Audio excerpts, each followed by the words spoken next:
Juste avant de commencer Konedré, la première prière de Yom Kippour, une personne est partie demander à Rav Israël Salanter, Rav, s'il vous plaît, donnez-moi un conseil pour réussir Yom Kippour. Le Rav répond à cette personne, quand tu vas mettre ton talit là dans quelques secondes, fais attention à ne pas fouetter la personne qui est derrière toi avec tes tzitzit. Mes amis, on peut faire une grande erreur. Une grande erreur. Yom Kippour, c'est pas seulement Hachem et moi. Yom Kippour, c'est pas seulement Hachem, j'ai fauté, pardon, la tsniout c'était pas top, Hachem, pardon, excuse-moi pour le fiche cette année, Hachem, pardon, au Shabbat, j'étais pas au top. Kippour, c'est pas seulement Hachem et moi, mes amis. Kippour, c'est d'abord l'autre et moi.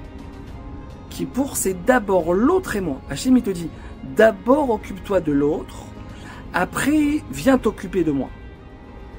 Mes amis, une personne qui veut réussir son Kippour, elle doit pouvoir rentrer à la synagogue mercredi soir Bezrat Hachem, le cœur léger. Hachem, j'en veux à personne. Hachem, ni à ma belle-mère qui m'a fait la misère cette année, ni à ma belle-sœur qui m'a pourri ma vie, qui a essayé de me faire divorcer, qui a raconté des salades sur moi, ni à mon associé qui m'a fait la pierre des crasses, ni à mon frère qui m'a pris 250 000 shekels en plus sur l'héritage. Hachem, j'ai le cœur léger, j'en veux à personne. J'ai reçu un message hier soir, mes amis, je sors de Shabbat, je prends mon téléphone, j'allume mon téléphone, je reçois un message d'une personne qui habite à Miami qui m'envoie ce message. Mais j'ai Rav, ma belle-sœur ne me dit jamais Mazal Tov pour la naissance d'aucun de mes enfants. Jamais. Jamais. C'est toujours le frère de mon mari qui nous envoie un message. Elle envoie jamais rien. Jamais. Elle me dit, alors je me suis dépassé avant Rosh Hashanah, je lui ai envoyé un petit message, Shana Tova, une bonne année. Elle me dit, Rav, elle me répond avec un sticker. Elle me répond avec un sticker. Elle me dit, Rav, je ne sais pas quoi faire. Elle vient d'accoucher. Et j'ai pas envie de souhaiter Mazal Tov. J'ai pas envie. J'ai pas les nerfs, j'ai pas envie. Elle me dit, Rav, qu'est-ce que je dois faire? Je dis, madame, Hachem, il vous aime. Parce que pour que vous soyez dans cette situation, c'est qu'Hachem, il vous aime. Et je vous explique pourquoi. On a une loi dans le Talmud, mes amis. Une loi dans le Talmud, donc dans le judaïsme, fondamentale. Une loi que on ne doit jamais, jamais l'enlever de devant nos yeux. Hachem se comporte avec nous comme on se comporte avec l'autre. Hachem, il me juge. Il va nous sceller au moment de la Nila de Yom Kippour. Il va nous sceller au moment de la Nila de Yom Kippour sur notre parnassa, sur notre santé, sur nos grossesses, sur le mariage de nos enfants. Comme moi, je me comporte avec l'autre. D'accord? Alors, tu peux faire comme elle et l'ignorer. T'as le droit. T'as le droit. Mais là, n'attends rien de spécial d'Hachem. N'attends rien de spécial d'Hachem. Tu peux aussi te dépasser, très dur, mais tu peux le faire, et lui dire Mazal Tov. Et là, c'est intéressant. Là, c'est intéressant parce qu'on va déclencher quelque chose dans le ciel de très spécial. Tu t'es dépassé avec l'autre. Tu t'es dépassé avec l'autre. Maintenant, moi, comme tu t'es dépassé avec l'autre, j'applique cette conduite avec toi. Je vais me dépasser avec toi. Tu as dépassé ta logique. Parce que la logique, c'est quoi?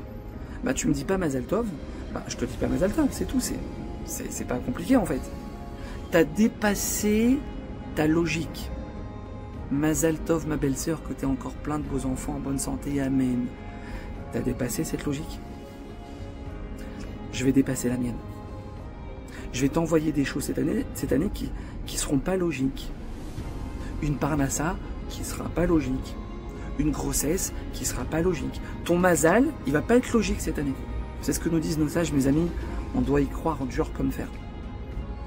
Mes amis, quelqu'un qui est dans une position, écoutez bien ça, quelqu'un qui est dans une position de pouvoir pardonner. On t'a fait du mal, on t'a offensé, blessé, volé, ce que vous voulez. Tu es dans une position maintenant où tu peux pardonner. Il faut que cette personne, elle sache que Hachem, il l'aime. Hachem, il t'aime, mon frère. Pourquoi? Parce que c'est une opportunité maintenant. En or, de l'or en barre. de faire descendre sur toi des merveilles du ciel. Des merveilles du ciel. Tu es en position de pouvoir pardonner et tu le fais. Hachem il t'aime parce que là il est en train de te préparer. Il est en train de te préparer des merveilles pour cette année. Elle me renvoie un message ce matin. Merci Rav pour vos conseils. Je lui ai souhaité Mazal Tov.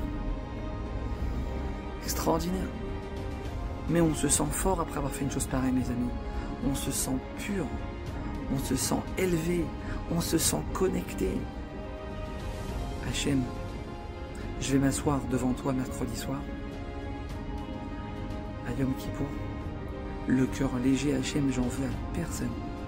Mes amis, ça c'est un Kippour réussi. On a encore beaucoup de choses à dire sur ça, donc ne ratez pas la vidéo de demain soir, Bezrat Hachem. Et s'il vous plaît, partagez cette vidéo-là. Vous venez d'écouter, partagez-la à toutes les personnes que vous savez que ça pourra aider Bezrat Hachem et que Hachem nous aide. Amen.